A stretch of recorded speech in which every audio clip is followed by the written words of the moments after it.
audience to come and occupy the seats in front. Am I audible? Yeah. Can you please come and occupy the seats in front so that people who, the latecomers, can occupy the back rows?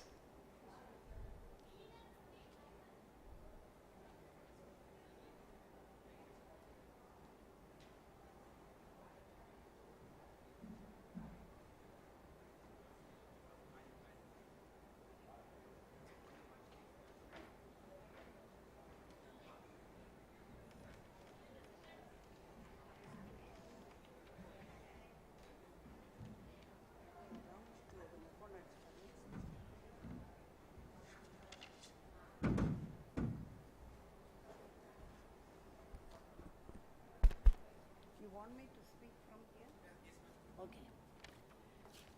Good afternoon and welcome to this session on legal issues and remedies. At the outset, I would like to thank Dr. Natarajan, very affectionately called as Nati by all of us, who was responsible for this session. And this session was supposed to be exclusively handled by a team from National Law School. But unfortunately, Professor Nandimath and two of his assistants had to be with the Prime Minister. So we are going to have some health reforms coming in very shortly. So they are sitting in the Prime Minister's office. Anyway, we ended up doing the session today. We came to know only about 48 hours ago that we have to deal with this session. So if there are any inadequacies from our part, kindly bear with us. So I take this opportunity to introduce Dr. Mohammed Sai, who is already here. He is going to be talking to us on violence against medical profession. Maybe it can be physical or it can be even mental violence, any kind of violence especially. And Dr. Mohammed Sai completed his master's degree in ophthalmology from Annamalai University. And he is a very, very successful practitioner, and his practice is called, there's no light here. Yeah. Master's degree in ophthalmology from Annamalai University in the year 2000 and started Kalainar Medical Research Foundation, Vellore Eye Hospital in the year February 2001. And after a short stint in Scudder Memorial Hospital, I don't know if I said it right, Ranipet. Since then, he has participated actively in several community ophthalmic projects, including a short-term project in war from war-torn Kurdistan in northern Iraq on an invitation from Kurdistan regional government in 2008. He believes in academics and research and has presented instruction courses in SICS for many years.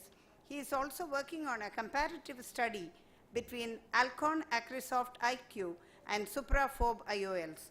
An avid reader, he enjoys Shakespeare and William Wordsworth, in addition to Bharatidasan and Rabindranath Tagore. He also happens to be the secretary of the Vellore District Ophthalmic Association and youngest organizing secretary of the Tamil Nadu Ophthalmic Association in the year 2016. Dr. Sai is married to Mrs. Zeenath Sai and has 3 children, Saeed, Saida and Cheraman. And besides whatever he gave it to me for me to read out, I know that he is a very, very eloquent speaker, both in Tamil and in English. And I don't think he has left out any oratorical contests, be it in school or in college days. And he is going to be talking to us on violence to the medical profession. So we are also expecting another speaker, Dr. Ramurthy. When he comes, I will introduce Dr. Ramurthy to you. He is held up in another session and he would be coming in shortly. And he is going to be again talking to us on a very burning topic called the cluster endophthalmitis, which happens in camps, and whether it is single or multiple, whatever it is, he is going to handle. So today, I am going to be talking to you on medical negligence. So what is medical negligence? I'm sure all of you know what is negligence. See, negligence on the part of the professional. See, when they use the word negligence, they say the doctor is negligent. The other day, one of my good friends, she's a very senior ophthalmologist, Dr. Vasantha, she is also sitting in the audience. So she was asking me, why this word medical negligence alone is used? Why not negligence by an auditor?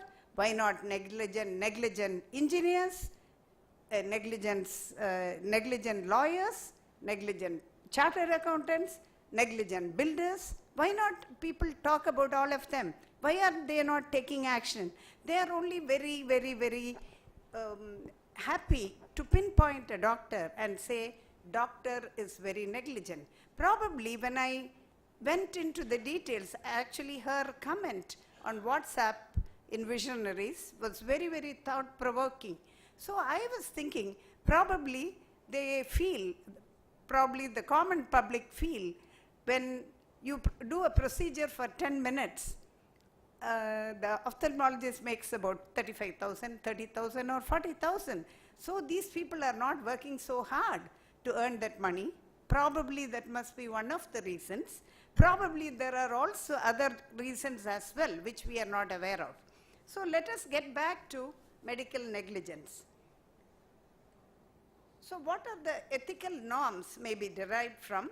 It can be from law, institutional policies, policies of professional organizations, and the standard of care and fiduciary obligations. So when you come to ethics, when you practice your profession very ethically, nobody is going to be really bothered about suing you. I personally feel as a person, see, I was working as an ophthalmologist, as a private ophthalmologist for a period of about 33 years, and I worked with Vasan Eye Care for 4 years. But I feel, and I was not, except in one case where I was the chief medical officer of a particular branch of hospital in Vasan, and one of my juniors did the surgery, but they follow what is called doctrine called the captain of the ship. So whatever happens in the process, the captain of the ship takes the responsibility for the problem which happened. So what happens is, when you are a CMO of a nursing home and under your supervision, some doctor does a surgery and they commit an error, either willfully or not willfully. Whatever it is, then it is called a vicarious liability. So the liability vicariously falls on the person who is heading the organization. But of course, it went to court, and we had a couple of hearings and all that, and then we drafted out a reply, and then it came out, like, by God's grace. It was because the one thing in our favor was the particular patient who sued us did not come for any follow-up at all, except for the first post-operative day follow-up. So I basically feel like we were really damn lucky, because she had sued us for about 10 lakhs for that. But she had, her contention was she had 6/9 vision, but she was expecting 6/5 vision unaided, and her with corrected unaided vision was 6/9 and her corrected vision was 6/6. But apparently one of the counselors had already told them that the patient would see without glasses. The reason why she sued us is because you told us that you will see without glasses, but I am not seeing without glasses. I need glasses. So that is the reason why she sued us. But it did not gel well in the court of law. Welcome, Dr. Ramurthy. Yeah. We have already started the session, so I'll introduce you a little later. But he is going to be talking to you on a very juicy topic, and as usual, he is a phenomenal speaker, so he would make it very interesting. So the clinical ethics may be defined as a discipline or methodology for considering ethical implication of medical technologies, policies and treatments with special attention to determining what ought to be done in the delivery of health care.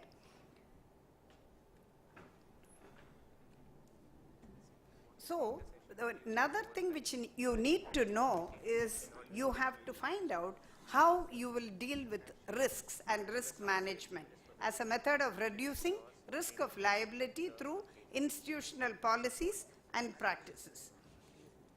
And as I told you, when you are not only ethical and when you are really compassionate to your patients and very nice to your patients, very seldom that your patients will sue you. Because I have had a patient where one eye was lost post-operatively, the patient had some endogenic factor, but I was so surprised that the same patient came back to me for the second eye. I was really very, very upset and I was mortally scared to operate on that patient, and I had to refer that patient to my husband, Dr. Premraj, and I told him, I'm really mortally scared, but I don't know why this patient has come back to me. But see, if you are nice to your patients, and most importantly, communication between the doctor and the patient is the most vital aspect in patient care. See, all the problems happens because I don't want to mention names here. I know of very excellent, great surgeons, but they hardly spend 5 minutes post-operatively with their patient. Next day, when the patient comes for vision checkup, yes, the patient is brought, like bundled up, brought in front of the slit lamp, made to sit. The doctor won't even open the mouth and say that you are doing great, nothing. The doctor says, hung, then the patient goes away. I don't think anybody wants, see, if you treat your patients with a humane approach and show a lot of sympathy and empathy, we will not be facing the court. I can assure you on that. And why medical malpractice occurs when a healthcare provider deviates from the recognized standard of care. Here, I would like to mention to you about the Bolam case, which is a very, very popular case on which this is followed. See, in Bolam case, it has nothing to do with ophthalmology, wherein a schizophrenic patient is given anticonvulsive therapy. When the patient is given anticonvulsive therapy, they give them shocks, electric shocks. At that time, they are supposed to sedate them and then give the electric shocks. But there are some institutions wherein they don't do that. With the result, lot of patients were suffering multiple fractures. So that is why this Bolam case and Bolam theory came about. So what they expect in the hands of law is they expect a doctor to perform a normal duties of the doctor in the proper way. You can't be operating your patient under the greenwood tree, because don't feel like William Wordsworth and do it under, you have to do it in a clear antiseptic area, and you have to make sure all your antiseptic precautions are followed, and also you have to evaluate the patient preoperatively for all systemic diseases, and only then you take up the patient. And after that, even if the outcome is not okay, the court is not worried about it. If you have done step 1, step 2, step 1 to 10 maybe, if you have done all your steps well and still the patient did not see, the court is not going to take you to task. That is what they are telling over and over again. They use the word medical negligence only when you are negligent in your behavior. If you are doing what you are expected to do, which a normal qualified physician will do, is what they expect out of us. They don't expect anything extraordinary from us. So India took on the Consumer Protection Act in the year 1986, from when we came under the folds of law. And what negligence means to the patient. In medical negligence cases, there was a duty with the medical practitioner owed to the patient. There was a breach of duty. The breach resulted in the injury to the patient, and in the injury resulted in damages. And patient also should support his or her allegations. If the patient does not support his or her allegations, then also the patient will lose in court of law. And most important thing, another thing which I would like you to know, all of you to know, is informed consent. Make sure you get the informed consent from your patients before you take up the patient for surgery. And informed consent has to be read out to the patient, and also the patient should be, in case the patient does not understand, most often our consent forms are in English. So if you are from Tamil Nadu, make sure it is in Tamil, and if you are from Orissa, make it in Odia, and if it is Kerala, make it in Malayalam. Like, let it be local lingo also there in your consent form. And the consent form has to be written, and it has to be attested by 2 witnesses. That is number 1. And also, after something goes wrong, don't try to tamper with the case sheet. See, if something is written, say 2 or 3 years ago, maybe 1 year ago, and after the patient sues you, you don't start adding or deleting, no rubbing marks. All those things they can find out, and there are experts to find out whether you have been tampering with the case sheet. And information must be, as I told you earlier, must be conveyed in an understandable format and form. And injured patient has every right to. Simple signature does not end the matters when things go wrong. From a clinical ethics perspective, informed consent is a communication process only and should not be simply treated as required from the patient's signature or thumb impression.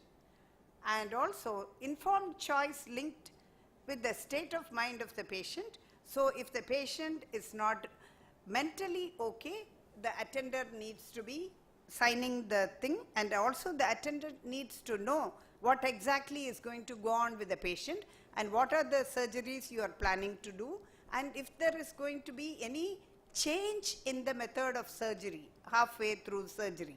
Say, I will give you this example which all of you must be familiar with.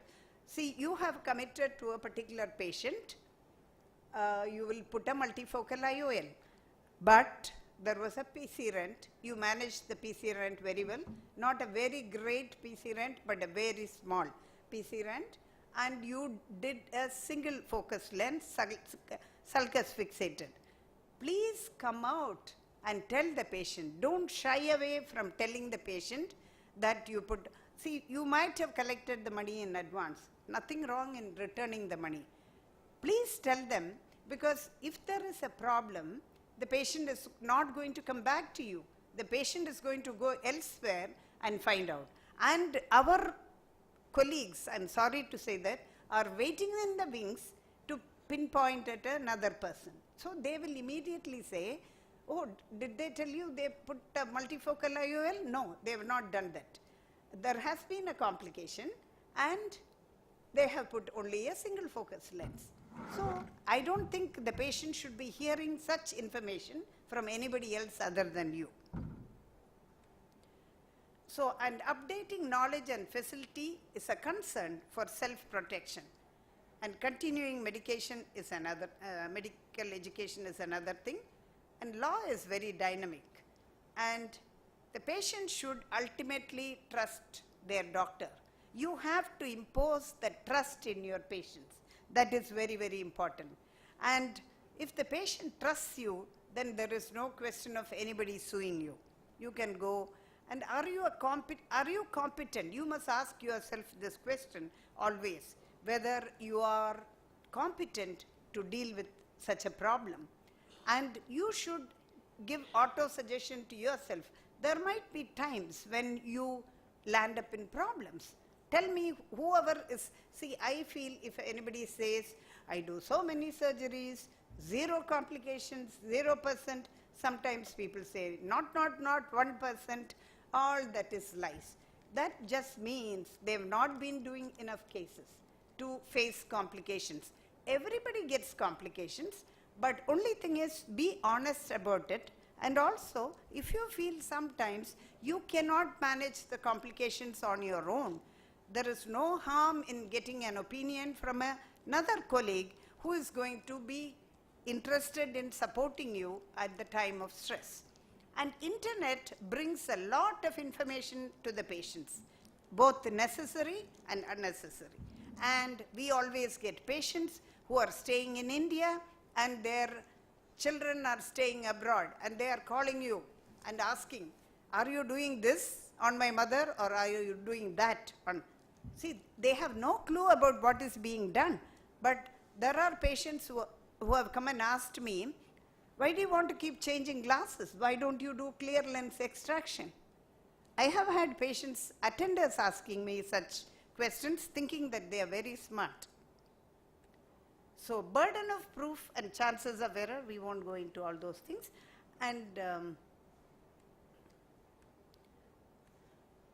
too many doctors increases confusion and litigations. If there is a problem, you have to take your assistants into confidence in the theatre. Both your theatre boy and also your nurses who assist you in case. Make sure you don't post anybody who are all the time chit-chatting. Gossip mongers should not be in the operation theatre. Same way, no discussion of any sort in the outpatient when you come back from surgery. Because these are the points which the patient gets, and when they sue you, as long as they don't sue you, you are trouble free, there is no problem. But when they decide to sue you, you are in real deep trouble. And opinions differ, says Mahatma Gandhi. I am and have been for years and confirmed anti-vaccinations. Anti-vaccination has no backing from the orthodox medical opinion. I don't know it by heart, so I am reading it out. A medical man who expresses himself against vaccination loses caste. Tremendous pecuniary interests too have grown around vaccination. And quotes on prolonging life concepts, this is another thing. In quixotically trying to conquer death, doctors all too frequently do no good for their patients, but at the same time, they do harm instead by prolonging and even magnifying patients' disease. So our lives depend on the ethics of strangers, and most of us are always strangers to other people. We cannot hide our negligence for long. Can you look at the picture? Never forget, tender, loving care reduces many conflicts. I would say that is the take-home message. Thank you very much for your attention. Now I introduce Dr. D. Ramamurthy, who is going to talk to us on cluster endophthalmitis. Dr. Ramamurthy completed his MBBS from JIPMER, Pondicherry, and MD Ophthalmology from Rajendra Prasad Center, AIIMS, New Delhi, India. At present, he is the chairman of the Eye Foundation, a chain of state-of-the-art hospitals situated in South India. His areas of interest are in cutting-edge technology in cataract and refractive surgery. He was the chairman, scientific committee of All India Ophthalmological Society for a period of 6 long years, and the past president of the same organization. He has been awarded several named orations, both in India and abroad. He has been an invited speaker and has performed live surgeries in most parts of India and several countries abroad. In 2016, he has been conferred the Asia Pacific Certified Educator, ACE, award at the Asia Pacific Society of Cataract and Refractive Surgeons annual meet at Bali, Indonesia. This prestigious award is annually given only to 2 ophthalmologists in the entire Asia Pacific. He is also the recipient of APAO Distinguished Service Award in the year 2012. Now on to you, Dr. Ramamurthy. Thank you. Thank you, Dr. Prema, for inviting me to this course and that very elaborate introduction. I almost feel I'm expected to give an oration. Thank you so much. So it was only yesterday I was told that we had to deal with this topic, so we have put together some slides there could be some crossover with what Dr. Prema already covered so nicely. So I would like to cover it from a different angle. So maybe as she has already elaborated, I think occurrence of endophthalmitis is not a crime. And the moment you see a patient with infection, you don't have to get scared that you have committed a big blunder or a big theft or anything like that. If it's as far as standard of care and best practice patterns have been followed, then you are quite safe. The proof of negligence having happened is essentially lies on the patient, and all that is required is that you must possess requisite skills. It does not mean that you have to be an extraordinary cataract surgeon. As far as you know, do regular cataract surgery, you have been trained for that. Obviously, if you are doing a complicated corneal procedure or a retinal detachment procedure without doing a fellowship or without proper training, that might get you into trouble. A reasonable degree of care and caution should be exercised, and your facility should be in tune with the present day practices. Do not guarantee results. Sometimes we get into trouble, as you already mentioned, that you say that vision without glasses, 6, Sense 6, throw away your glasses. These are the kind of terms that really get us into trouble. And especially if you have printed that, you have displayed that, you have advertised in the newspapers with those terminologies, that is something that might go against you. Essentially, establishing the fact that the mishap occurs because of doctor's negligence, the onus lies on the patient and his lawyer. Actually, the law is more in our favor, and complainant has to establish the negligence before we are punished. So, this is something that I already mentioned. And this law of negligence, I saw some WhatsApp message, that's why I put this slide in, recently be exchanged, saying that why is it that the law of negligence is applicable only to doctors? Yes, we are the ones who are most often affected, but it is applicable also to advocates, architects, and many other professionals. Only thing is evoked more often against the doctors. And having said that, 99% of the consumer court cases even today, which are brought to the courts of law, are decided in favor of the doctors. And I do believe that maybe that small percentage of cases where the punishment is given to the doctors, maybe they truly deserve it. And we have to understand that we should not blindly support our brethren, but it's also important to educate them, and maybe once in a while someone who is doing something extremely wrong, being caught by the rules of the land is something good for our profession, and it would overall improve the kind of care that we are delivering. So just in case you receive a legal notice, I have had about half a dozen notices served in my about 25 years of practice. I think I have been very fortunate that I received only so many. And everyone is a single practitioner, and when I received my first notice about 15 years back, I really panicked. I got scared. I do not think you need to do that, and I actually wanted, it was from some minor error. My immediate impulse was to call the patient back, give him some money and dispose him off. That definitely should not do that, because the moment you call the patient for a negotiation and try to financially compensate them, that does not prevent the patient from going a step forward. He can collect the money and still go to a court of law, and the fact that you have paid something or tried to arrive at a compromise itself might go against you. It's most important that you have to respond to this legal notice. I know of colleagues who have refused to accept the legal notice that's being brought to them. I think that's a very wrong thing. This should be recorded by the court of law. You need to accept it, and especially if you think you are right, just categorically deny the allegations. And there is absolutely no hurry to rush, and within 3 days, 5 days, though it might, the notice that's served might say that you are going to be taken to the gallows in a period of a month's time. It just doesn't work that way.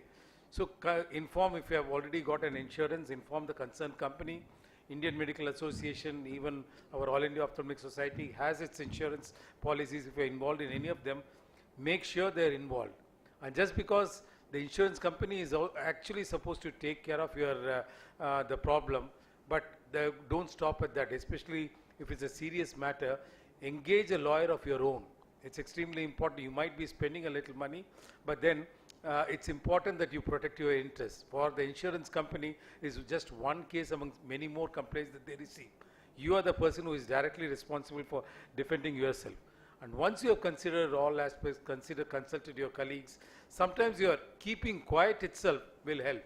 I mean, you do not have to give the impression to the patient that you are scared, or his relatives. More often is the patient who is not complainant, but it's the relatives who are never there when the patient was brought to the surgery or never around, but suddenly when a problem occurs, they suddenly become good Samaritans and come and try to harm you.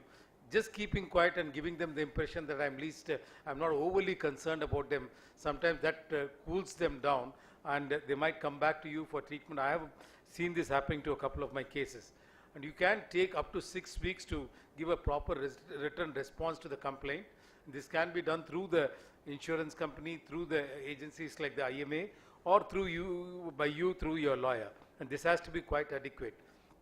And this has been the most, as we all know in medicine, in every aspect, prevention is better than cure. And it's extremely important that you maintain proper case sheets and records. This is the kind of case sheet maintenance that we had earlier. Now we have completely shifted over to AMR system, and each and every detail is recorded in this. How exactly this patient was handled. It has become second nature, not to my sisters, to my optometrists, to my doctors. And extremely important, please do not change any records. As Dr. Prema also mentioned, if you try to change records in any way, then you will definitely land in trouble. Having a PCR is not a crime. Please understand that. Having endophthalmitis is not a crime. But if you play around with details, if you give wrong details are recorded, you are invariably going to be found out by the regular process of law, and that would show you up in a very wrong light. And then again, this informed consent was again mentioned by Dr. Prema. It's extremely important that the informed consent is taken in the language that the patient understands. It's not enough if the patient alone signs it. Some of them are illiterate, some of them are extremely old. It's important that the relation of the patient also signs this after having gone through the document. And also the exact relationship, the name of the person should be written clearly. There was a problem in my own hospital when the surgeon operating were not signing it promptly. They used to say, okay, 10 cases I have, I'll sign it later, bring it later. Now the case is not taken up for surgery unless the patient, the doctor has also signed, and this is not a EMR record, this is a written document which is preserved for a period of 7 years, though this is also copied and attached to the rest of the records of the patient. And especially if you are dealing with a difficult case which requires a evisceration, enucleation, or a difficult retinal detachment, informed consent for guarded prognosis has to be taken. There is a set format that is available, and it's easily accessible, and you have to ensure that this is also taken along with the regular consent form. I think it's just not important to do things right, but it's extremely important to prove that you are doing right. So essentially, each and everything that you need has to be documented, both in the electronic form and some of these things in the physical form. For example, for the last 7 years, we have a practice of doing cultures in the operation theatre every monthly. And previously, there used to be a little laxity on storing this.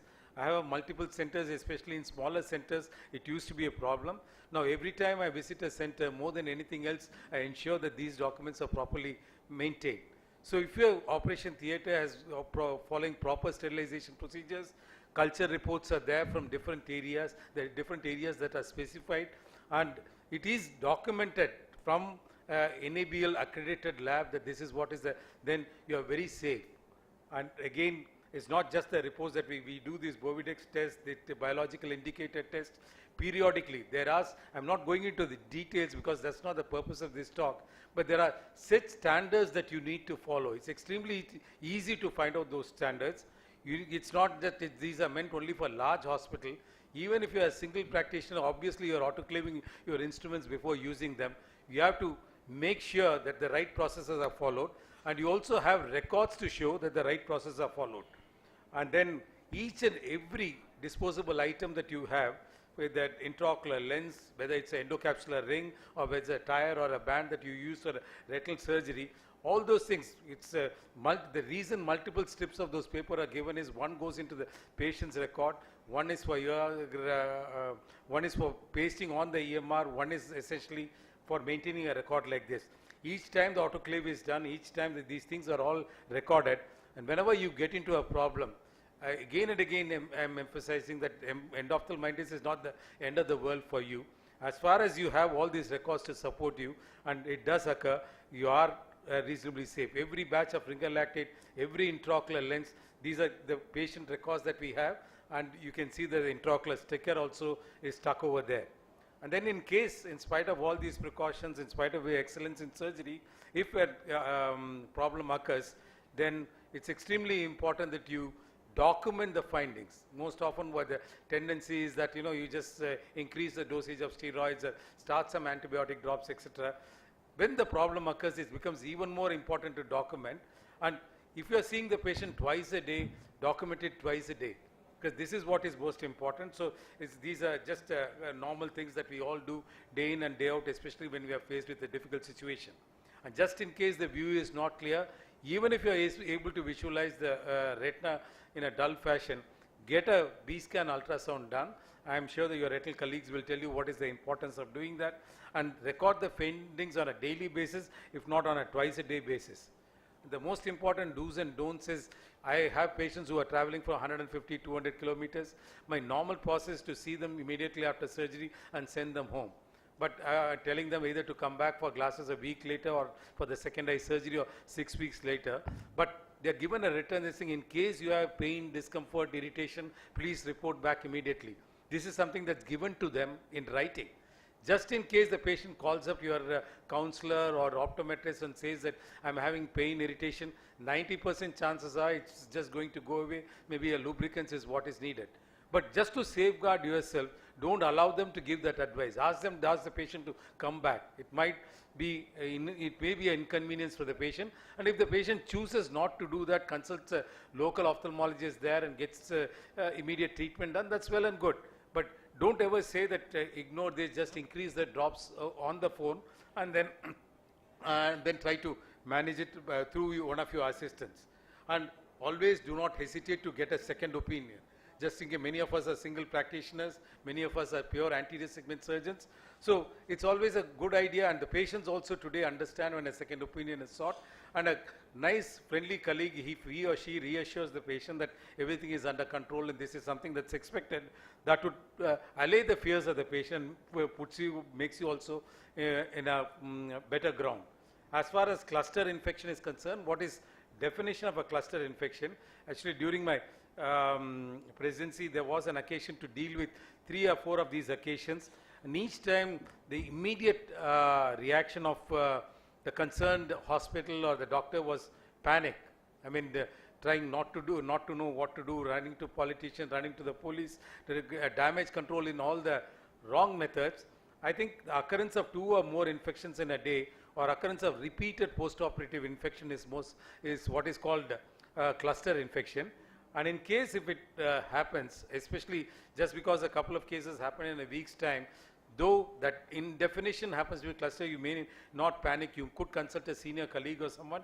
But if it is a sequence of cases that has happened, inform the authorities. Don't be scared that what's going to happen to my reputation. Is it going to appear in the newspapers? This is the safety net that you need. The CMO, the medical superintendent, the senior authority, if you are an ophthalmic department in a multi-specialty hospital, it's important to inform them. All NABH accredited hospitals today have infection control committees, and they have to be involved. And inform AIOCs and seek help of legal cell, especially if it's a large outbreak. With the more number of people that you are involving, the more advice that you reach, especially if it's written advice, the safer that you are. Inputs from all doctors and OT staff. Look into it quite deeply as to what went wrong. Was there a new solution that was bought? Sometimes I find that my OT staff, just because something was available for 50 rupees less or 10 rupees less a vial, they suddenly shift the brand that is being used. That is something that I totally do not permit in any branches. There are only a certain set of solutions, certain set of products that can be used. Whenever there has to be a shift, there's essentially a small group that sits and discusses this, and then the shift happens in a very gradual manner. Review all sterility procedures, and then in case you have this cluster infection, take multiple cultures from the operation theatre. Note the batch number of all solutions and culture them. It's all extremely important. You might feel that this is an unnecessary expense, this is unnecessary trouble. seal and keep all solutions in safe custody. If you have a batch of ringer lactate solutions, and if you, one of the main reasons of cluster infections is contaminated solution. And just in case you are able to prove that you have used a certain batch of ringer lactate and one of the bottles is kept safely, I'll take a couple of minutes more. Please take 5 minutes. Okay. So then, please do not continue operating. I know of a colleague of mine, not very far from here, who had a series of infections, but simply for whatever reasons, he just continued operating. And almost over a period of 2 to 3 months, he got a 60 odd endophthalmitis cases. I think it's terrible. It's not just legally what can be done to him, but I think you owe it to your patients not to do this and experiment with them and call upon external agencies. You might be a large setup, but always there are certain agencies available who can go through the entire process. Actually, the infection stopped only when an external agency came, audited the entire process that was being followed in his hospital, and then subsequently suggested means and methods which had to be adapted, and then this incident stopped. And you have to deal with these patients, and please understand, they are quite right to feel disappointed. Actually, they came looking for this. They are told that the next day you can get back to your work, you are going to be reading without glasses, seeing TV without glasses, and they end up with a situation something like this. So obviously, there is going to be resentment, and in case you come across this, I think every anterior segment surgeon, especially if he or she is remotely placed, should know how to give an intravitreal injection. And most often, even though it might not be infection, it doesn't do too much harm if you are giving it the right way. So do not hesitate, but at the same time, don't just give intravitreal infection and think you have treated the patient, especially if you see even on the next day there is any worsening of the situation, go ahead and refer to a vitreoretinal colleague. So this is what should have been the next slide, in the sense that there's loss of confidence and trust. You have to appear confident to the patient. They should understand that the situation is under control. And it's not that you are as scared as them when the situation is going wrong. Explain to them, don't underplay the situation. Tell them that you have a problem, but you are adequately equipped to deal with it. Visit them frequently. Be confident, reassuring. Very often when the patient tells you about their problem, what they want is reassurance. And aggression towards that only spoils the issue, and that's when you get into trouble.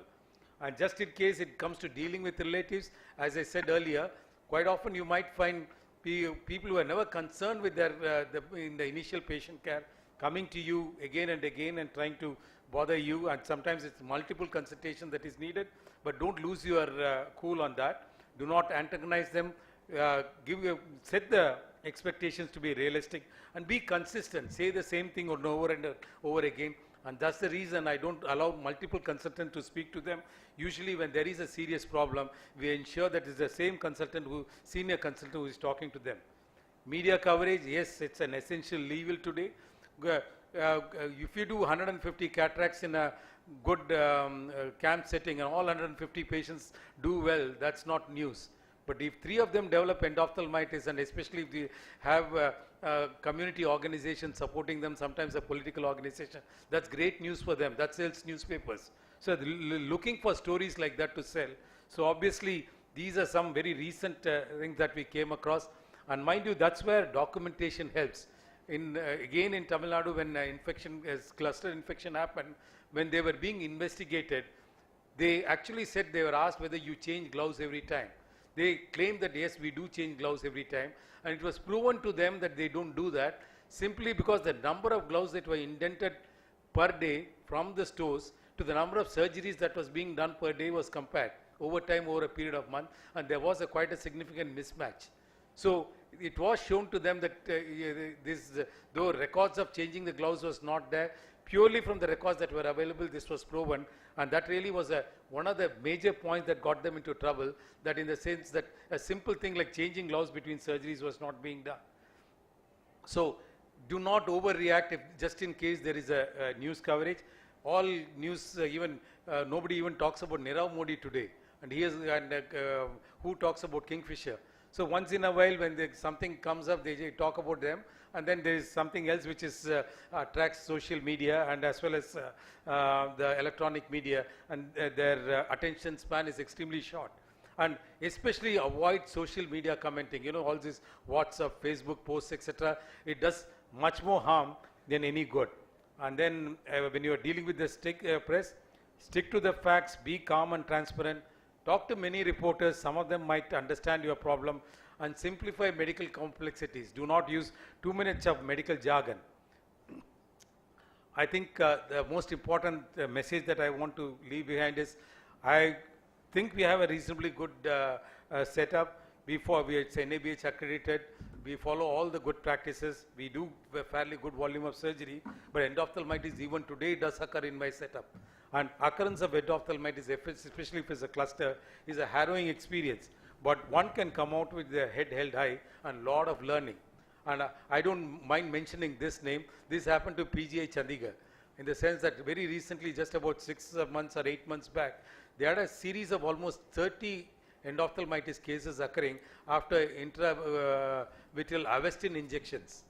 So this came out in the newspapers, but the entire episode was very well managed. It was not TARS, it was endophthalmitis. It was proven to be endophthalmitis. Almost none of the patients lost vision. They are expertly managed, and actually in the view of both the ophthalmologists and the community, the quality of that hospital, the respect for the hospital significantly went up. Thank you so much for your kind attention. Thank you, Dr. Ramurthy, for such an elaborative presentation on cluster endophthalmitis. And if any of you in the audience have some questions for any of the speakers, kindly make a note of it, and we would have 15 minutes for interaction. Now I request Dr. Mohammed Sai.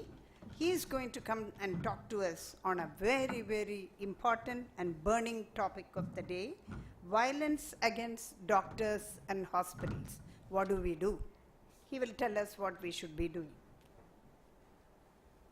Good afternoon, ladies and gentlemen. Whenever there is a talk, you would have the speaker declaring that he has no financial interest in the topic being discussed. If I were to issue a disclaimer today, it would be that I wish such a topic never came up in any ophthalmic conference.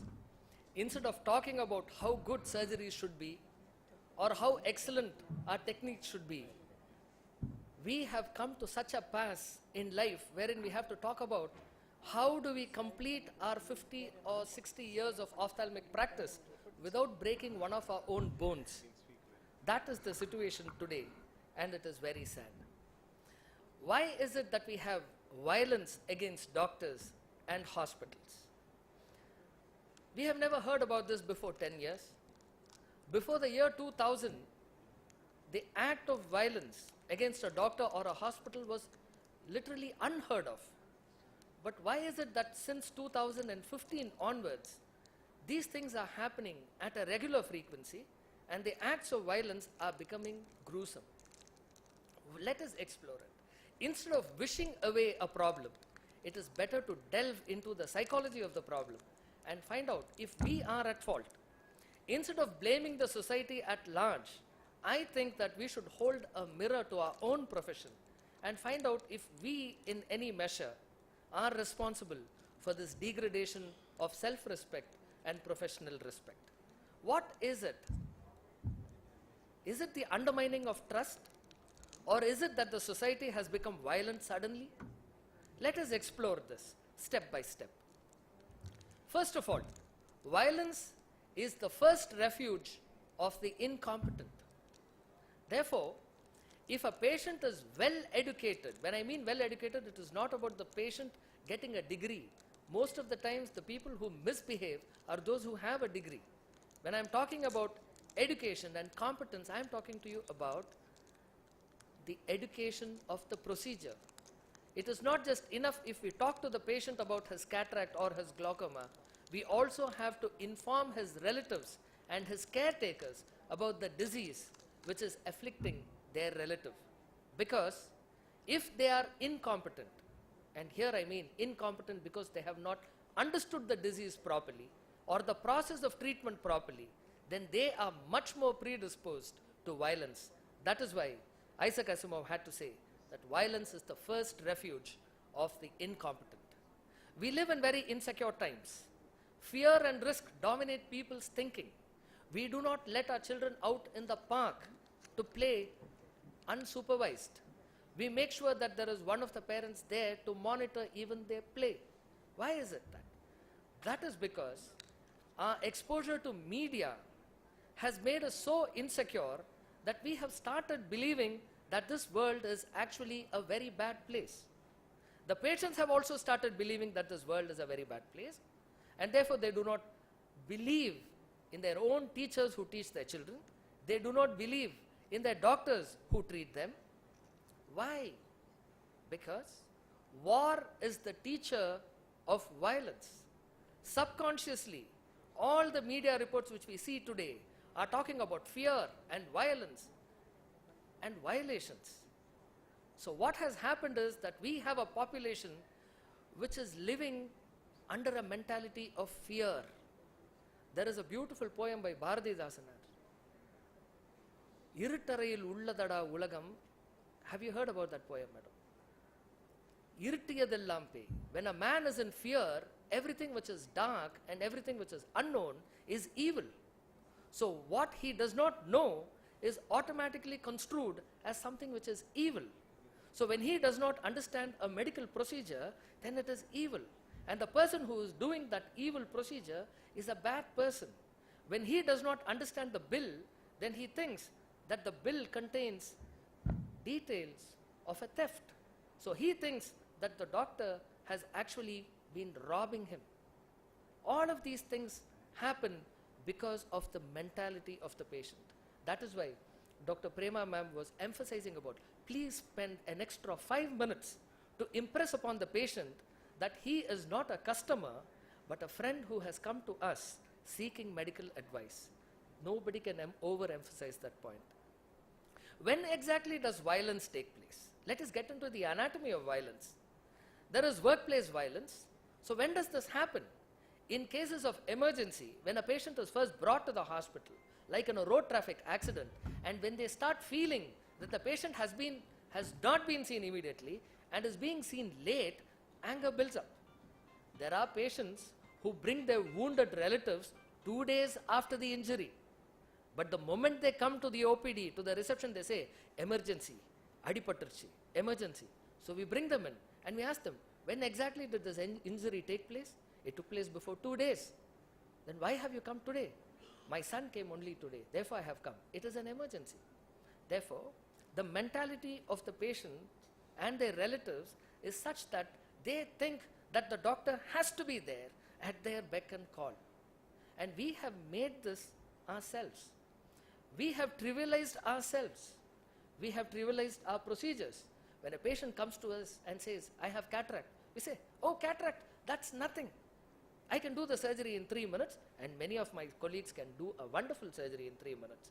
But what has happened in the procedure is that while alleviating the fears of the patient, we have actually made it appear like a cakewalk, and he starts thinking, and for this cakewalk, the doctor charges me 45,000? Now that is not fair. So you see, we have given him the ammunition to attack us with. There is another matter. Please make sure that the OPDs and the hospital areas are well lit, because when the lights are dim, then the devils come out to play. They have a feeling that a less lit place is an ill-kept place. This is one kind of psychology which affects people. And another thing, please do not crowd patients in one hall, because most of the patients or their relatives who wish to talk about or give an opinion about the hospital or the OPD want an audience. When there are lots of people there, they comment loudly, and they actually set the tempo for unrest to build up in the waiting hall. Therefore, it is advisable to design the architecture and the waiting halls in such a way so that less people sit in one room. It may appear very weird, but it actually works psychologically. In our hospital in Vellore, we have 4 waiting rooms, 1, 2, 3 and 4. Stage 1, stage 2, stage 3, stage 4. It is better and it acts well. All right, so what exactly constitutes violence? Does violence mean only getting beaten up? No. An affront to a person's self-respect, be it our watchman, be it our sister, or be it the doctor, it is an act of violence. My dear friends, I wish to bring to your attention a case of suicide of a staff nurse in a government PHC last week. There was a sister who was sending patients to the doctor. There was a delay because the doctor had coffee in the OPD. Therefore, 3 patients get up and catch hold of the nurse's hair and shake it and ask her as to why they were not sent in good time. 2 days later, that lady commits suicide. There was no physical harm done. She felt insulted and humiliated by a patient's relative walking up to her and holding her hair. My dear friends, this is where we as doctors have to stand up. Like Madam said, the captain of the ship responsibility. When something like this happens to the lowermost ayah in our hierarchy, we have to go and stand with her in solidarity. We have to show to the world that we are with every single staff member of our institution, government, private or personal. And where do we have this violence erupting? In emergencies, it erupts before the treatment, and in complications and cases of negligence, it occurs after treatment and during the after visits, against whom everybody in the hospital is subjected to violence. And where do these acts usually take place? They take place in the waiting room, they take place in the emergency room, sometimes, rarely, they take place in the consultation room also. There are various varieties of violence. We have verbal violence, in which words are used, and words are no mean things. My dear friends, you would be aware of the harassment to which one of our ophthalmic colleagues was subjected to when the hospital in which he was working in had to give rise to 60 cases of complications. For 3 years, that doctor was humiliated in every hearing, and he stopped practicing ophthalmology. Words are very powerful. Please do not underestimate the value of abuse. It has an effect. So there are threats, there are physical assaults, there are non-harmful attacks, there are harmful attacks, and there are muggings also we have heard of. So, does the law protect us? And whom does the law protect? For many years, there was no clear statute as to how exactly the law can intervene and protect the doctors. We have to thank the Indian Medical Association and the All India Ophthalmic Society for coming up with statutes which they impressed upon the government to protect healthcare establishments. I wish to thank them all today, because freedom is the sure possession of those alone who have the courage to defend it. We should not run away from violence. On the contrary, we have to stand there and look at violence steadfast in its eyes, because most of these animal psychologists tell us that when an elephant comes charging towards you, if you start running away, you start emanating pheromones and hormones which tell the elephant that you are afraid of it. So it starts its activities with greater vigor. On the contrary, when you stand your ground and look at it straight in its eye, it stops on its track. My dear friends, do not be afraid of violence. But I am not trying to incite violence from the side of the doctors. I am not asking you to employ bouncers in your OPD. But what I wish to tell you is that calmly but firmly look into the eyes of danger, and it will stop right there. So the law protects us. There are various statutes of the law. It protects everybody working in a healthcare institution, but we need to present proof. Therefore, I wish to suggest that all of us equip our hospitals with a CCTV system which will record things for 40 days at least. And how does the law protect us?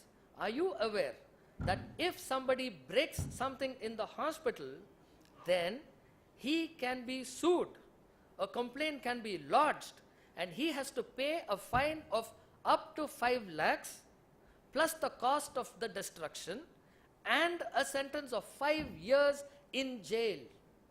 All of these things can be done. And the best deterrent is to make the person coming in aware that we cannot be taken for a ride. Therefore, there are many establishments which actually put this up in big, broad fonts right outside at the reception.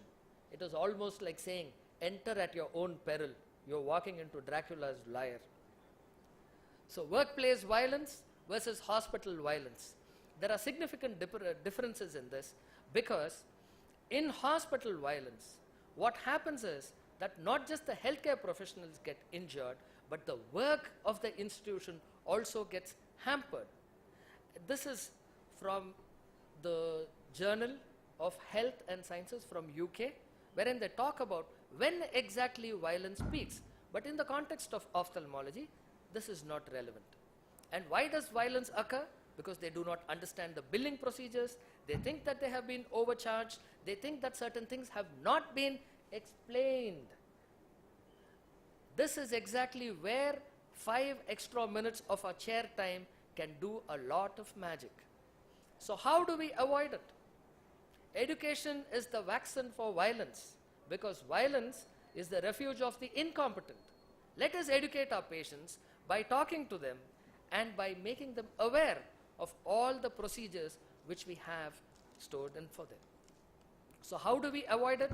Keep your environment well lit, keep your patients well explained, keep your staff members well informed, because peace is not absence of conflict, it is the ability to handle conflict by peaceful means.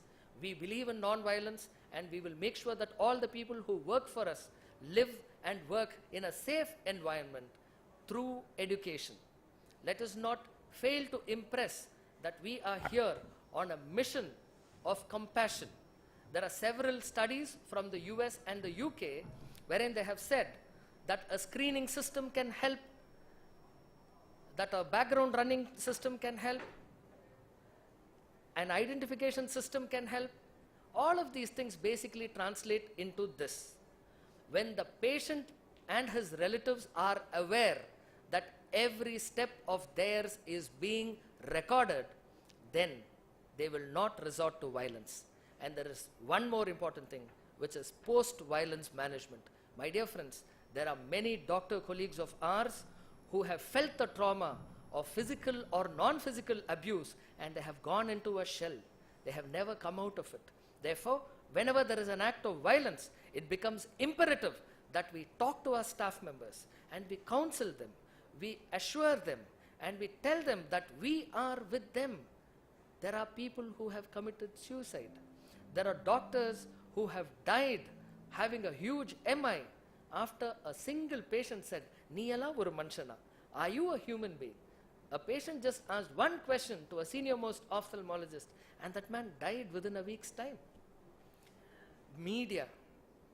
The media has now taken upon itself the role of making everybody in this great country of ours MBBS doctors. Every day you open the paper, you have some report or the other which is ready to make a doctor out of everybody. No NEET exam required, no entrance exam required. Every person who has access to Google today is a Google MBBS doctor. Like you have Plexus MD, you of late come across people who have a Google MD degree. With such people, we need to alter our sociological approach, because of globalization, my dear friends, knowledge has become commonplace, and you have people who have access to all of these informations. And then you have people who paint such wonderful pictures. Private hospitals in Delhi making 1,700% in profit. It immediately reminded me of my college days. People thought that I had a splendid romantic life. But my dear friends, the fellow in the blue shirt is me. Somebody else was having a romantic life. I was only watching it. These days, doctors, when they hear about this news that somebody made a profit of 1,700%, that should be him. And we are like this. Who exactly made 1,700% in profit? The media is doing this. Well, there is only one way to bypass all of this misinformation which is sent and propagated through the media, and that is to develop trust and a relationship with our patients. We are under the impression that all acts of violence are reserved only for others. My dear friends, let me bring into your attention Murphy's Law.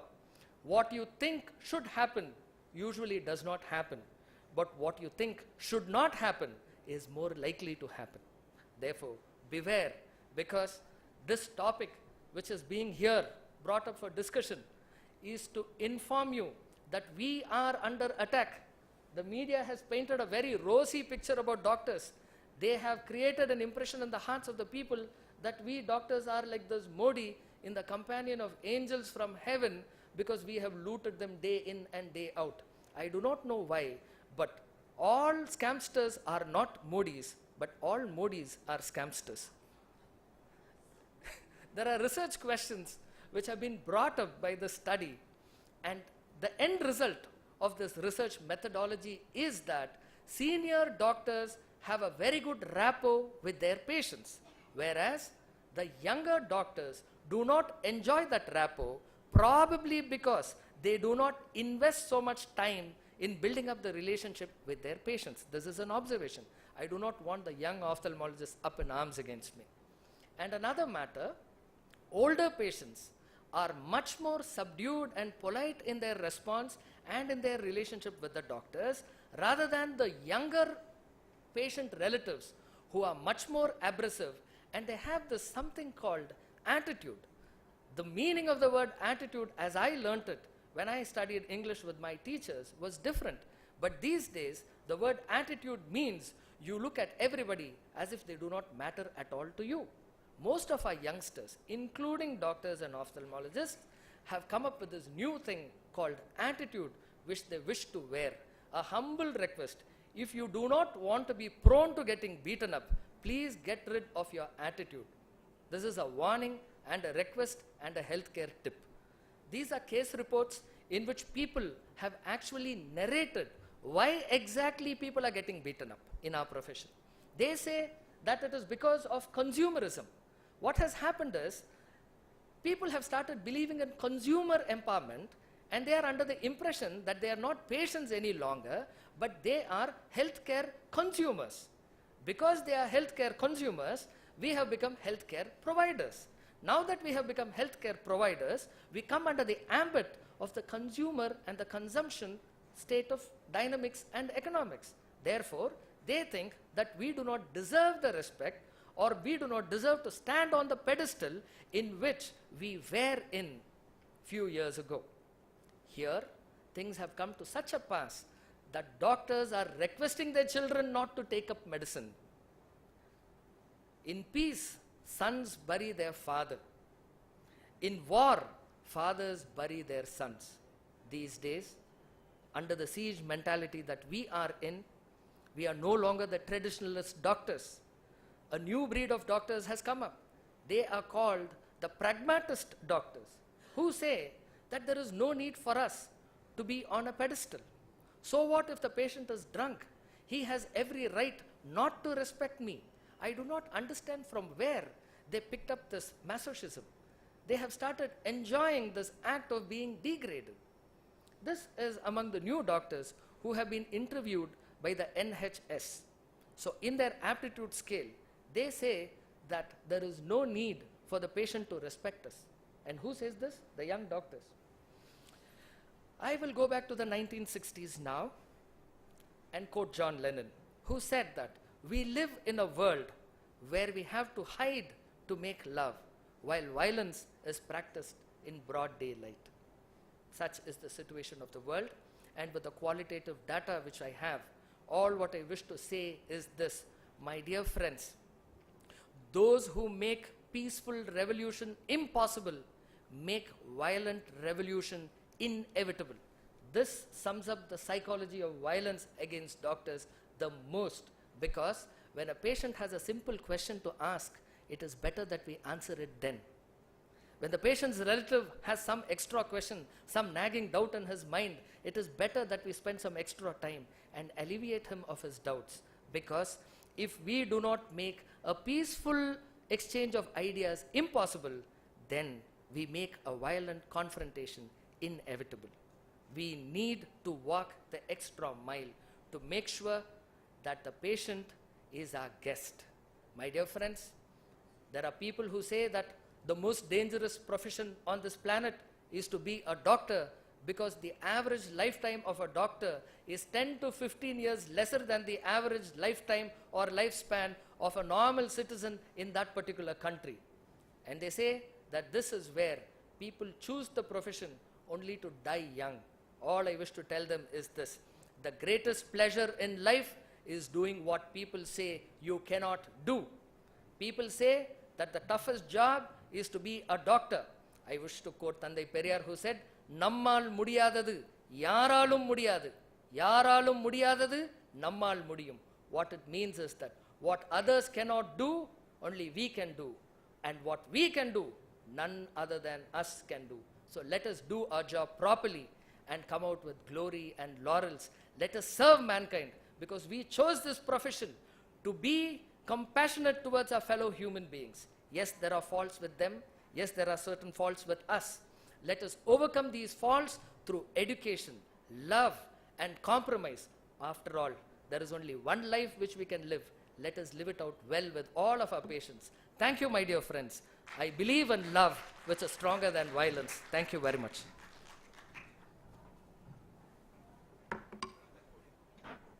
Oh, sorry.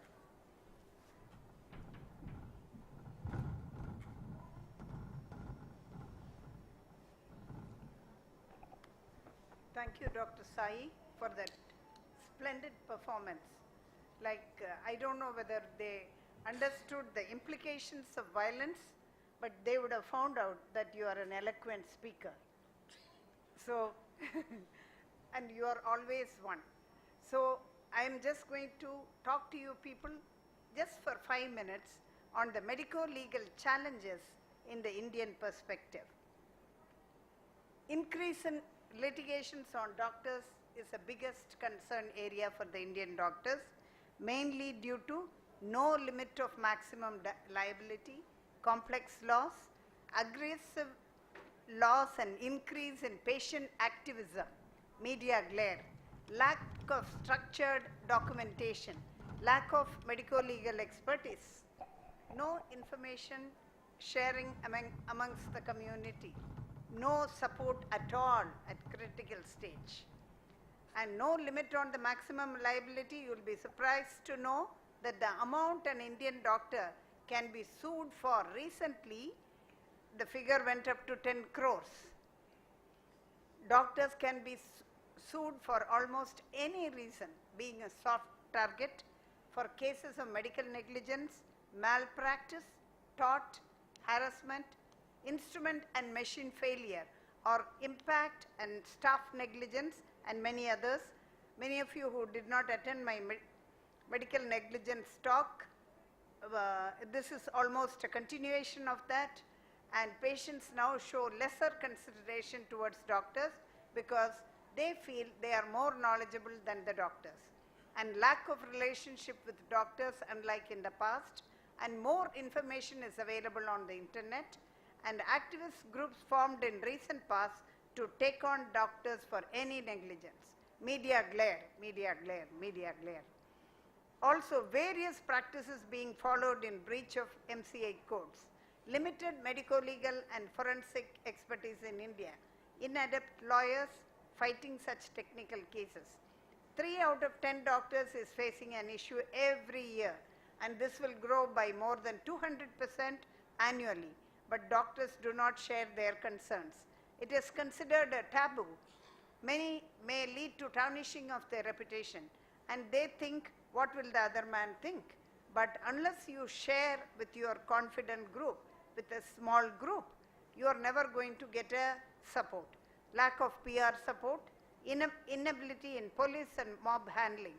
India has around 7,50,000 plus doctors and adds another 30,000 and 18,000 specialists through 400 plus medical schools. Another 60 plus medical schools have been credited for operations. 84% of hospitals in India have less than 30 beds. They do not have basic infrastructure. And the period from 2008 to 15 has seen an exponential increase in the number of medico-legal cases against medical practitioners. Luckily, For ophthalmologists, the figure is less than 5%. The maximum number of cases occurs against gynecologists, surgeons followed by orthopedicians and dermatologists. Cases range from negligence to simple harassment, and this trend is slowly moving towards two-tier cities in India as well. There is only one doctor per 1,700 citizens, but it should be 1 in 1,000. And currently, the medico-legal industry in India is totally unstructured and handled by individuals and small firms that are fragmented, small scale, typically mom and pop establishments with no clear vision and professionalism. These small operations lack bandwidth, professionalism, credibility, and sensitivity of handling medico-legal cases. So firms and individuals in India currently offer just counseling, and legal recourse do not offer the finer aspects of risk management, like working hand in hand with the doctors, managing their reputation and training them for the future. Documentation, compliances, certification. Our internal test surveys have found that out of a sample of doctors, most of them had some legal issue or the other and are unaware of the risk, while 85% would be interested in a service like Legal Advisory Board on the lines of Legal MD, which is there in US. So thank you very much for your attention, and I think with a little time available, because we came to know just 48 hours earlier that we have to do this session, because the people who were supposed to be doing this session are with the Prime Minister in his office. It was supposed to be done by the National Law School of India University, Bangalore, and I don't know whether we did justice to our roles, but Dr. Sai and Dr. Ramurthy I was given the opportunity of conducting this, and Dr. Sai and Dr. Ramurthy were more than happy and more than helpful to make this happen. Thank you very much for your attention. Thanks a lot. Ma'am, any interactions, questions, or doubts? Yeah, we have time for another 10 minutes. Yes. I think we finished on time. If any of you want to ask any questions, please come over to the mic. My dear colleagues, Madam is not only an ophthalmologist, she also has a degree in Postgraduate diploma in law medical and legal law. Medical law and ethics. Medical law and ethics, right. Dr. Loganathan, any personal exposure to violence? No, sir. Not yet, never again. All right, so far so good. Sir, we are talking about so much of violence and other things, but what is the reason for that? What is the basics for that? Who is responsible for that? So, if that should be avoided, 90% of the violence may come down. Only 10% may be there. I agree with you, sir. Yeah. First of all, before blaming anybody else, I think we should have to accept the responsibility. Yeah, that's We are responsible for this, first of all, because there are several things which we can do which will actually build up the trust which the community has in the medical profession. And the media, of course, we can blame the media, but more importantly, if we have a strong interpersonal relationship with our patients, come what may, they stand with us. They have to understand that a doctor in the community is an asset to that community. But now, the impression is that a doctor has come to a new area because it is a virgin area with lots of potential to earn. That is the mistake in perception. Instead of them thinking that we have come there because there is lots of cash there, they should believe, and we should make them believe through our positive actions, that we have come there because that area requires service. Therefore, the intention has to be changed both in the minds of the young doctors as well as the community, that the intention is service and not profit.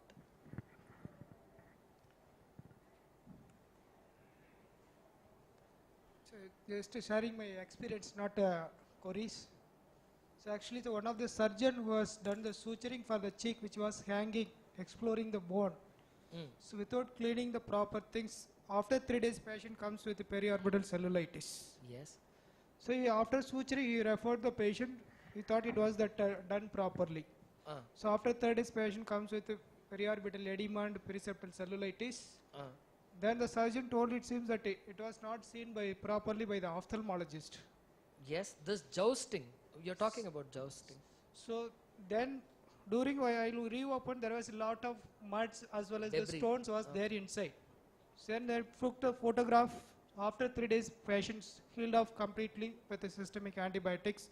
We did re-surgery. Then patient actually turned to be violent towards the general surgeons. So whenever there is any issues, try to explain the originality and have some document to Yes, safeguard Professor. ourselves. What you're saying Just is want to correct. Yes. share my experience. Thank you very much, Professor Loganathan. What you have said is right. There is something called professional jousting which is happening. For example, if a patient who has undergone cataract surgery goes to another doctor and shows his eyes, இது operation சரியில்லையே, this surgery has not been done well. It could have been done better. As far as this could have been done better is concerned, everything on this planet can be done better. But do we need to say that about our colleague?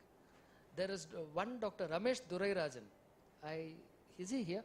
Roy. He was here. He was here. All right. Dr. Ramesh Durairajan has come to us with several tips of how exactly we can ease ourselves out of embarrassing situations. For example, if one of our colleagues has advised cataract for a patient who has a clear lens, there is no cataract, what should we do? He says we should use the slit lamp and thoroughly examine the patient for another extra 5 minutes and say, there is a possibility of you requiring a surgery after 5 years. Instead of saying, you do not have a cataract now, you do not need a surgery now, you can very gently tell him that in 5 years' time, you are likely to develop cataract because of your age. We can review after 5 years and then decide as to whether we should do the surgery or not. Now, the reason for me telling this to you is, instead of outrightly blaming, yaar sonnadu, who told you? It is better to put it this way and say, you probably need another examination from another colleague. This is if one of our own colleagues is at fault. But most of the times, even a rightly done surgery is wrongly commented upon by our colleagues because of this thing called professional competition. I do not know why. I do not wish to blame the corporate hospitals for this, but they have come out with this thing called aggressive marketing. Aggressive marketing should be for mixies, not cataract surgeries. But that is also a reason for this sad state of affairs which we see. Dr. Rajeshwari? Actually, at this point, I would like to make a comment.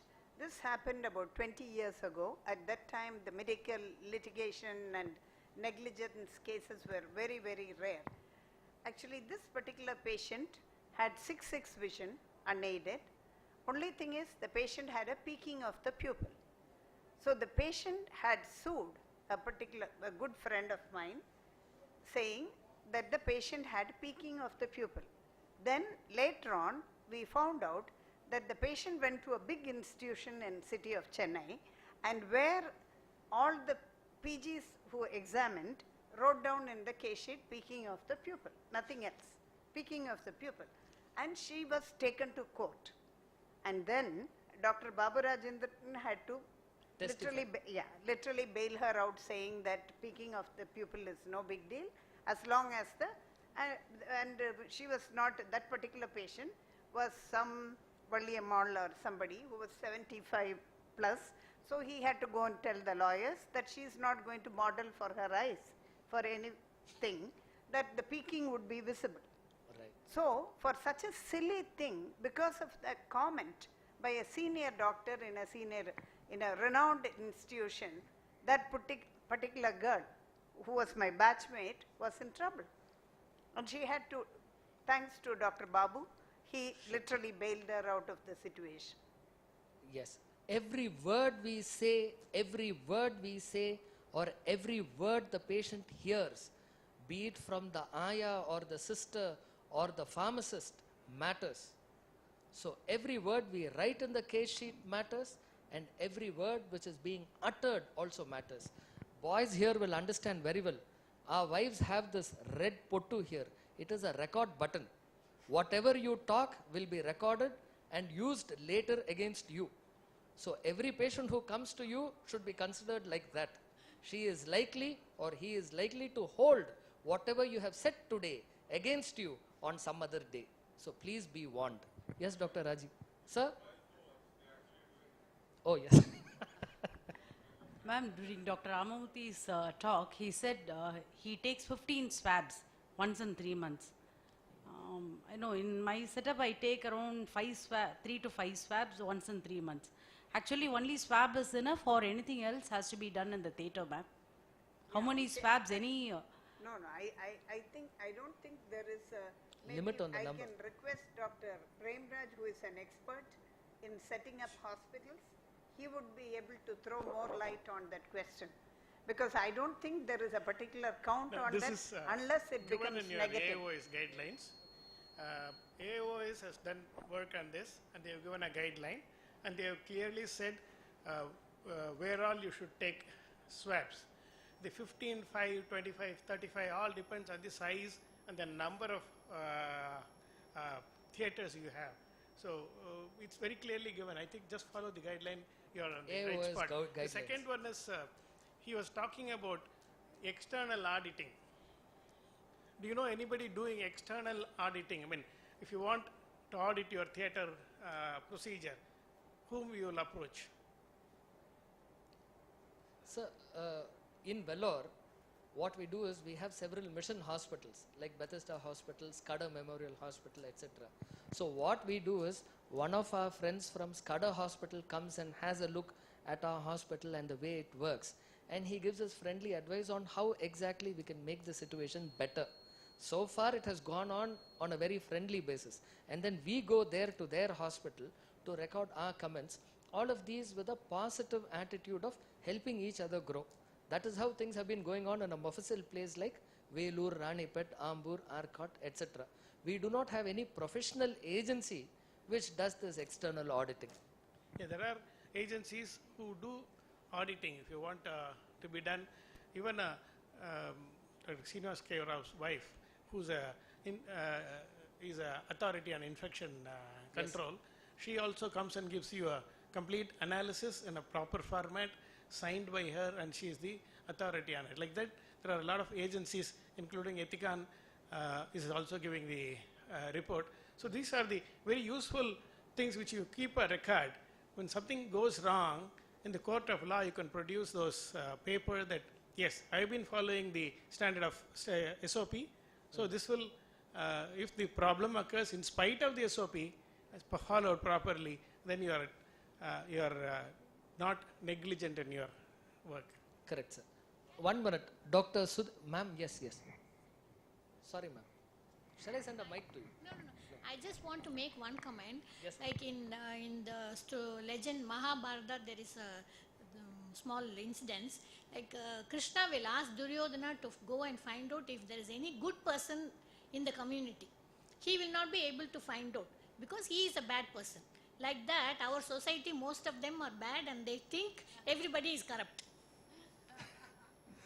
True. It's like what Maulana Rumi says. There is a girl to whom Maulana Rumi goes and says, I see God in you because in you I see his splendid creation. So the girl tells Maulana Rumi, the love which you have for me is actually a reflection of the goodness you have within you. Therefore, what madam says is correct. What we have within is exactly what we see outside. Now with regards to Dr. Sudip Das sir, he had come out with a comment. He said that these days patients are going around with cell phones using which they can actually record the entire conversation which they are having with you. Therefore, when you are talking about procedures, please use exact words like you would find in the consent form. Because whatever you're talking today is like making a legal statement. And another matter, let there not be any loose comments or vague terms being used. Use concrete terms, and whatever we wish to state must be told to them. There is no point in banning cell phones into the consultation room. They are just going to hide it elsewhere and record it if they want to do it. Therefore, sir, any other comments on that line of thought? Generally, because you have worked in Bangalore in a high profile setup.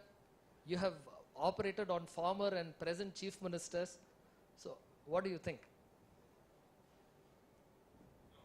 Yeah, that's there. I mean, now I'm in a sort of rural setup, so everything has changed. I mean, I'm very, very happy there. People believe what you say. It's a totally different thing. But then, yeah, what you said is right. We have to assume that we have many times actually seen, it's actually illegal if they're recording it without your permission. They can't do it, but then you can't stop it. Yes. And so you have to assume that somebody is recording. And so what you said is absolutely right. So you have to be very sure of what you're saying, and it has to be what you would want to be recorded. You just treat it like that's going to be produced in a court of law. And that's the only thing that you should say. Yes, sir. So, sir, 1 minute. You have worked, I don't wish to drop names, but you have worked in one of the best places in the country where you have had the best actors and actresses coming to you, and now you are operating upon old women in Young a people remote also. district of Orissa. What do you feel? I think it's nice to be back among people who believe you. It's like I'm back some 20 years, and I don't know, it's great. And have clean air to breathe. Good. Thank you, sir. Good. Sir, you wanted to say something, ask something.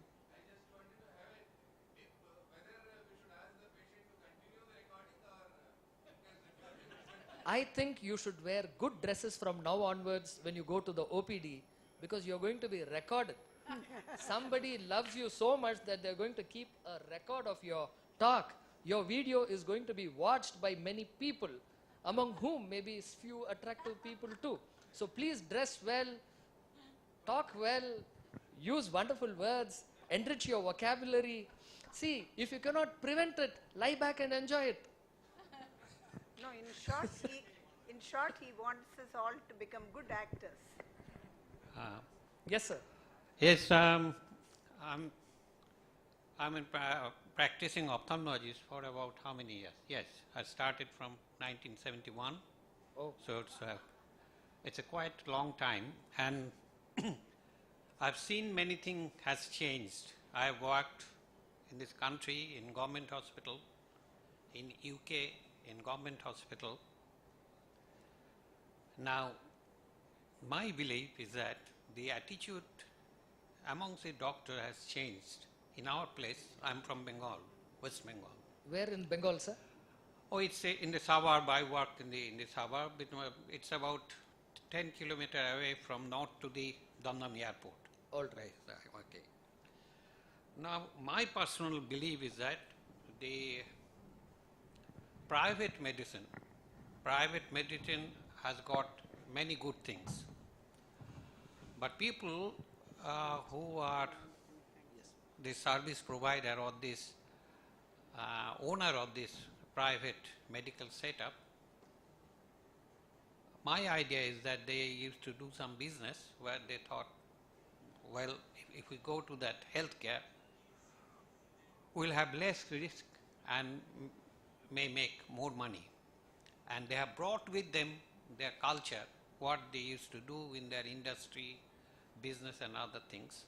Yes. And that has, in my belief, has spoiled Commercialized medicine. commercialism, and this is a crude commercialization.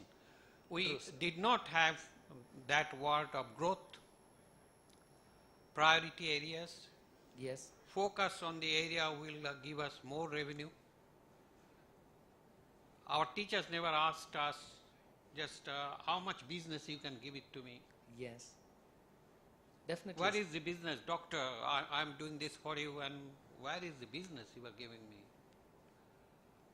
Another thing is that there are people who used to be God-fearing.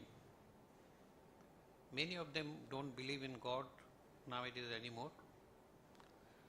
They used to have fear of public opinion amongst their friends, relatives, and other things. They've lost that. True. The people used to have fear of the legal system. It is almost, in our place, it is almost non-existent. It doesn't work.